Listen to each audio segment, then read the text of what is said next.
স্বাগত খেলাযোগে আপনাদের সাথে আছি আমি ফাহিম রহমান। নারীদের টি-20 বিশ্বকাপে শুভ সূচনা করেছে বাংলাদেশ। উদ্বোধনী ম্যাচে সার্জায় স্কটল্যান্ডকে 16 রানে হারিয়েছে টাইগ্রেসরা। প্রথমে ব্যাট করতে নেমে 119 রান করে বাংলাদেশ। জবাবে স্কটল্যান্ডের ইনিংস থামে 103 রানে।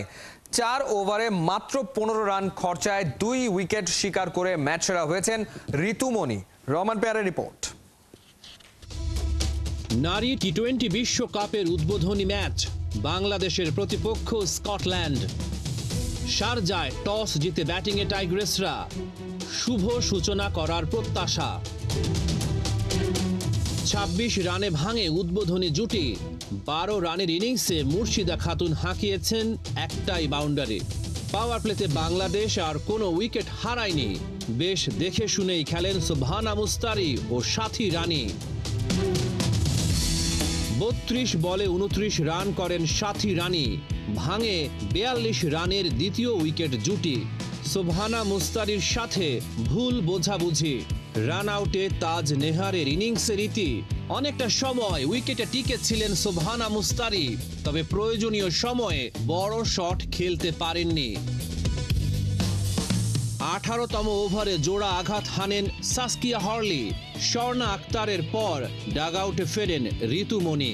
18 বলে 18 রান করেন কাপ্তান নিগার সুলতানা। নির্ধারিত ওভারে 119 রান করে টাইগ্রেসরা।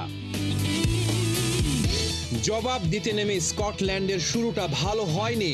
ফাহিমা খাতুনের বলে আউট সাসকিয়া হরলি। নিয়ন্ত্রিত বোলিংয়ে স্কটল্যান্ডের ব্যাটারদের চেপে ধরে টাইগ্রেসরা। মারুফা আক্তার শিকার করেন ক্যাথরিন ব্রাইসের উইকেটটা। সুবিধা করতে পারেননি অ্যালিসা লিস্টার। 12 বলে 11 রান তার। সারাহ ব্রাইসের সাথে ভুল বোঝাবুঝি। রান আউটে কাটা প্রিয়া নাজ চ্যাটার্জি।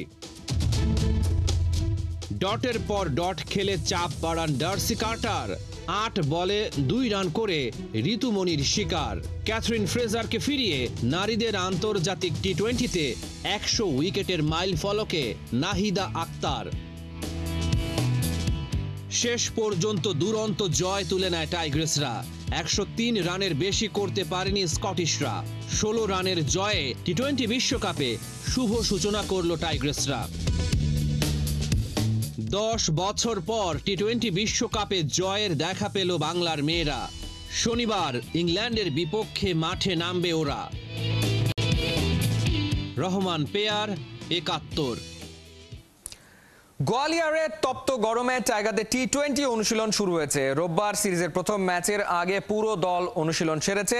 2026 বিশ্বকাপকে সামনে রেখে নতুন করে এই সিরিজ দিয়েই বাংলাদেশের প্রস্তুতি শুরু হচ্ছে, যেখানে চোখ থাকবে যুব বিশ্বকাপ জয়ী 6 ক্রিকেটারের ওপর। ভারতের গোয়ালিয়র থেকে নাইয়ান বিন জসিমের পাঠানো রিপোর্ট। সাকিব তো নেই আচ্ছা ভারতীয় সাংবাদিক রবীন্দ্রর ক্যামেরার লেন্স হন্যে হয়ে খুঁজে ফিরছিল সাকিবকে। পুরনো অভ্যাসই হয়তো ক্ষণিকের জন্য ভুলিয়ে দিয়েছিল বাংলাদেশের সবচেয়ে বড় তারকার অবসরের খবরটাকে। দূর থেকে রাকিবুলকেই সাকিব ভেবে ভুল করেছিলেন গোয়ালিয়রের এই স্থানীয় সাংবাদিক। কিন্তু এই ফরম্যাটে সাকিব যে এখন শুধুই অতীত।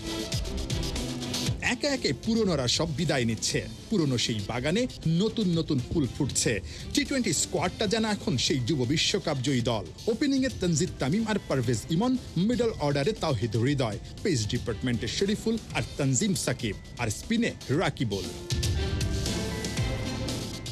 রাকিবুলকে সাকিব ভেবে ভুল করার একটা কারণও হয়তো আছে এই ভারতীয় সাংবাদিকের। কারণ সাকিবের জায়গায় ও টি-20 স্কোয়াডের একমাত্র বাহাতি অর্থোডক্স কোচ চান্ডিকা হাথুরু সিংহে তাই রাকিবুলকে ঘিরে ব্যস্ত তার পরিকল্পনা সাজাতে। সবশেষ অস্ট্রেলিয়ায় এইচপির হয়ে 8 দলের টি-20 টুর্নামেন্টে ছিলেন সেরা স্পিনার। 8 ম্যাচে করেছিলেন 12 শিকার। শুধু রাকিবুলই নন, বিশ্বকাপ জয়ী এই 6 ক্রিকেটার বাংলার ক্রিকেটে টি-20 ফরম্যাটে আগামীর স্বপ্ন সারথী। সবশেষ বিপিএলে তাওহিদ হৃদয় ব্যাট হাতে ছিলেন দ্বিতীয় সেরা। তানজিদ হাসান তামিম ছিলেন সেরা 5-এ, আর তানজিম সাকিব সবশেষ টি-20 বিশ্বকাপে বল হাতে ছিলেন বাংলার সেরা পেসার 11 উইকেট নিয়ে। শরীফুল ইসলাম আবার সবশেষ বিপিএলে 22 উইকেট নিয়েছিলেন বিপিএল সেরা।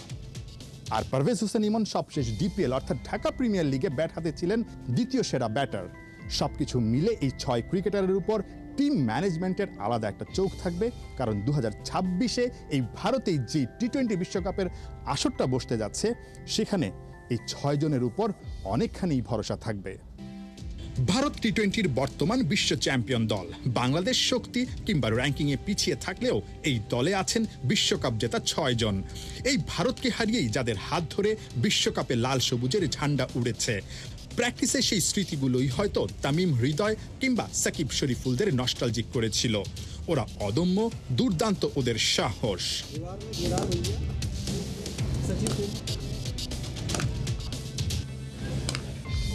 2026 বিশ্বকাপের আগে বাংলাদেশ বিশ্ব চ্যাম্পিয়ন ভারতকে দিয়েই নিজেদের প্রস্তুতি শুরু করছে।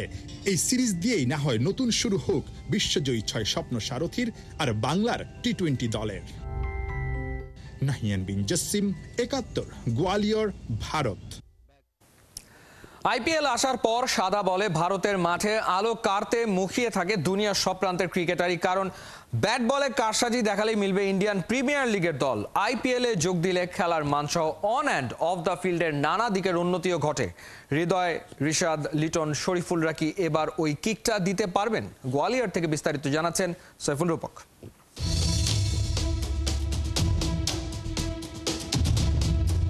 হুবহু এমন ঝড় যদি ভারতের বিপক্ষে টি-20তেও দেখা মেলে, নিশ্চিত করেই হৃদয়কে নিয়ে টানাটানি চলবে আইপিএলের নিলামে। সাহসী ব্যাটার, ভয়ডরহীন ক্রিকেট খেলে ইতোমধ্যেই দিল জিতেছেন সবার। স্পিন কি পেসের বিপক্ষে উইকেটের চারপাশে দৃষ্টিনন্দন বড় শট খেলায় তার জুড়ি মেলা ভার। ম্যাচের সমীকরণ সহজ করে দিতে পারে তার উইলট ধার। তাহিদ হৃদয় ছোট ফরম্যাটে বাংলার নয়া বড় তারকা। এমন মারকাটারি ব্যাটারি তো খুঁজছে আইপিএলের মালিকরা।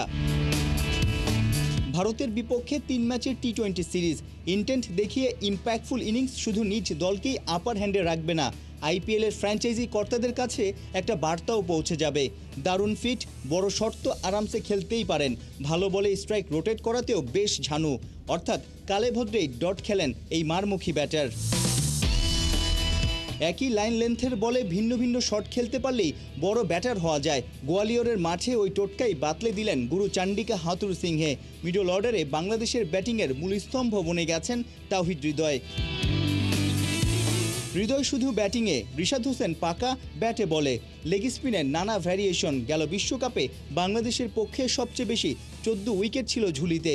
কানাডার গ্লোবাল টি-20, জিম আফ্রো টি10, অস্ট্রেলিয়ার বিগ ব্যাশ, ইতোমধ্যেই নানান দেশের ফ্র্যাঞ্চাইজি টুর্নামেন্ট থেকে ডাক পেয়েছেন। চলতি সিরিজে টিম ইন্ডিয়ার ব্যাটারদের নাচিয়ে দিতে পারলেই দরজা খুলে যাবে ক্রিকেট বিশ্বের সবচেয়ে আকর্ষণীয় ফ্র্যাঞ্চাইজি টুর্নামেন্ট আইপিএলের। 6 ফুট 3 ইঞ্চি উচ্চতার কারণে বোলিংয়ের পাশাপাশি ব্যাটিংয়েও বেশ ফায়দা পান রিশাদ হোসেন।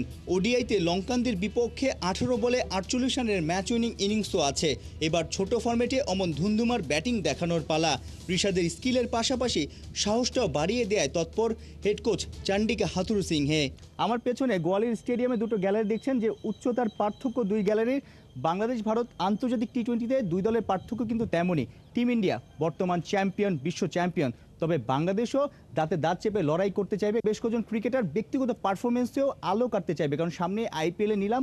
আইপিএলে কে না খেলতে চায়? যখন আইপিএল হয় আমরা দেখি বাংলাদেশে সবখানে পাড়া মহল্লে অনেক বেশি হাইপ থাকে, আর বাংলাদেশি কোনো ক্রিকেটার যদি আইপিএলে কোনো দলে থাকে তখন তো আসলে অনেক বেশি সবাই উত্তেজনা থাকে, উন্মাদনা থাকে সেই ক্রিকেটারকে নিয়ে। আবার সেই ক্রিকেটারকে যদি কোনো দল না খেলায় তখন কিন্তু সেই দলের সমালোচনা হয়।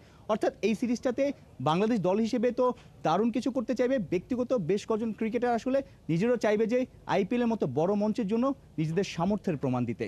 সাইফুল রূপক, 71, গোয়ালিয়র, ভারত।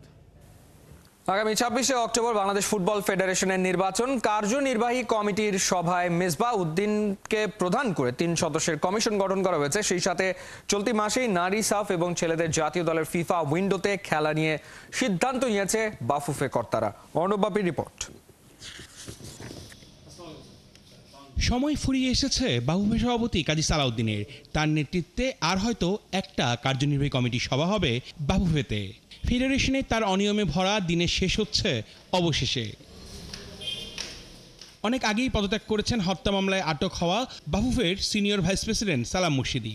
4 জন সহ সভাপতির মধ্যে 3 জনেরই কোনো খোঁজ খবর নেই, রয়েছেন আত্মগোপনে। উপস্থিত হতে না পারলেও অনলাইনে যুক্ত ছিলেন সহসভাপতি ইমরুল হাসান। কার্যনির্বাহী কমিটির এই সভায় উপস্থিত ছিলেন 10 জন সদস্য। শুরুতেই উনি বলেছেন যে আমি দীর্ঘ সময় ছিলাম, এই দীর্ঘ সময়ে আমি শুধু একটা জিনিসই বুঝি, সেটা হচ্ছে ফুটবল। আমার অন্য কোনো কিছুর সাথে সংশ্লিষ্টতা নেই। তো আমি ফুটবলের জন্য কাজ করার জন্য চেষ্টা করেছি। এখানে আমার ভুল ত্রুটি থাকতে পারে। কার্যনির্বাহী কমিটি সভার গুরুত্বপূর্ণ ইস্যু একটাই, 26শে অক্টোবর বাফুফের নির্বাচন। প্রধান নির্বাচন কমিশনার হিসেবে মেজবা উদ্দিনের ওপরেই আস্থা রাখছেন সবাই। টানা পঞ্চমবারের মতো এই দায়িত্ব সামলাবেন তিনি। গত যে নির্বাচনগুলি অনুষ্ঠিত হয়েছে, সেই নির্বাচনগুলি উনি খুব সুচারুরূপে পরিচালনা করেছেন। ওনার উপরে সবাই কনফিডেন্ট ছিল বিধায় তাকে আবার পুনরায় প্রস্তাব করা হয়েছে এবং বোর্ড সেটা সম্মতি দিয়েছে। আগামীতে যারাই নির্বাচিত হয়ে বাফুফের দায়িত্বে আসুক, তাদের কাজকে কিছুটা এগিয়ে রাখতে মাঠের ফুটবল নিয়েও সিদ্ধান্ত নেওয়া হয়। বাইরে যে বিষয়গুলো ছিল, মহিলা সাপে বাংলাদেশ অংশগ্রহণ করবে, সেই অনুযায়ী এটার সাথে আলাপ এবং এরপর নভেম্বরে যে আমাদের ন্যাশনাল টিমের যেটা খেলার বিষয় আছে, সেগুলি সবকটাই আপনার অ্যাপ্রুভাল দেওয়া হয়েছে, যাতে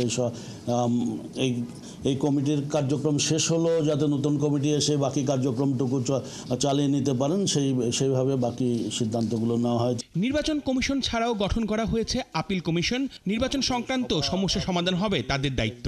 নির্বাচন কমিশনের প্রথম সভার পরেই বাফুফের নির্বাচনের তফসিল দেয়া হবে। অর্ণব বাপি, ৭১। মেসি ম্যাজিকে প্রথমবার ইন্টার মায়ামি জিতে নিল সাপোর্টার্স শিল্ড শিরোপা। MLS-এ মেসির জোড়া গোলে কলম্বাস ক্রুকে ৩-২ গোলে হারিয়েছে ইন্টার মায়ামি। এই ট্রফি জয়ে ক্যারিয়ারে সবচেয়ে বেশি 46 শিরোপার মালিক এখন এলএম10। কোহিনুর কণার রিপোর্ট। আমি নই, বরং ট্রফি ছোটে হন্যে হয়ে খুঁজে বেড়ায় এই আমায়, এমন কথা এই মুহূর্তে সবচেয়ে বেশি লিওর মুখেই মানায়। ফুটবল দুনিয়ায় সবচেয়ে বেশি ট্রফির মালিক তো হয়েছেন সেই কবে। এবারে আরও একটা ট্রফি বগল দাবা করলেন এলএম10। ইন্টার মায়ামিকে জেতালেন প্রথম সাপোর্টার্স শিল্ড শিরোপা। মেসির ঘরে ট্রফি এখন গুনে গুনে 46টা, আর মায়ামির হয়ে এটি মেসির 2 নম্বর ট্রফি। একটা মাত্র জয়, এরপরে নতুন উচ্চতায় উঠবে ইন্টার মায়ামির ফ্ল্যাগ। এমন ম্যাচ কিভাবে রাঙাতে হয় সেটা মেসির চেয়ে ভালো আর কেই বা জানেন। পরের ম্যাচে প্রথমার্ধের একেবারে শেষ সময় শুরু হয় মেসির ম্যাজিক্যাল শো। এলএম10-এর সামনে অসহায় কলম্বাস ডিফেন্ডার, গোলকিপার। এগিয়ে যায় ইন্টার মায়ামি। এখানেই শেষ নয়, এরপরই শুরু হয় মেসি মোমেন্টস। আরও একবার সমর্থকদের সামনে হাজির টিপিক্যাল এলএম10। 5 মিনিটের ব্যবধানে ফ্রি কিক থেকে অসাধারণ গোল করে লিওর হয় জোড়া পূরণ। লিগে এই নিয়ে 17 ম্যাচে 17 গোল করলেন মেসি, করালেন 15টি। ক্যারিয়ারে আর্জেন্টাইন সুপারস্টারের গোল সংখ্যা দাঁড়ালো 843-এ। বিরতির পর অবশ্য ম্যাচে ফেরার আভাস দেয় কলম্বাস। তবে মিনিট 2-এর মধ্যে সুয়ারেজের গোলে আবারও লিড নেয় ইন্টার মায়ামি। খানিক বাদে পেনাল্টি থেকে গোল করে বসে হোস্টরা। শেষের দিকে আরও একটা পেনাল্টি পায় ওরা, তবে সেই পেনাল্টি আটকে দিয়ে হিরো বনে যান Miami goalkeeper Drake Callender. Columbus ক্রুর বিপক্ষে 5 গোলের রোমাঞ্চকর ম্যাচে জয় পায় ইন্টার মায়ামি। এই জয়ে মৌসুমে দুর্দান্ত পারফর্ম করে লিগের সর্বোচ্চ পয়েন্টধারী দল হিসেবে সাপোর্টার্স শিল্ড জিতে নিল ইন্টার মায়ামি। 1999 সাল থেকে এই ট্রফির যাত্রা শুরু হলেও মায়ামি পেল এই প্রথম। লিগের ডিসি, ইউনাইটেড আর গ্যালাক্সি সবচেয়ে বেশি জিতেছে এই ট্রফি। একই সাথে ইস্টার্ন কনফারেন্সের পয়েন্ট তালিকায় দ্বিতীয় স্থানে থাকা দল কলম্বাসকে হারিয়ে শীর্ষস্থানটা আরও পাকা করল মেসি বাহিনী। কোহিনুর কণা, ৭১। চলছে খেলাযোগ সরাসরি সংবাদ অনুষ্ঠান দেখতে চোখ রাখুন ৭১-এর ফেসবুক পেজে এবং সাবস্ক্রাইব করুন ৭১-এর ইউটিউব চ্যানেলে। ৭১-এর সাথেই থাকুন।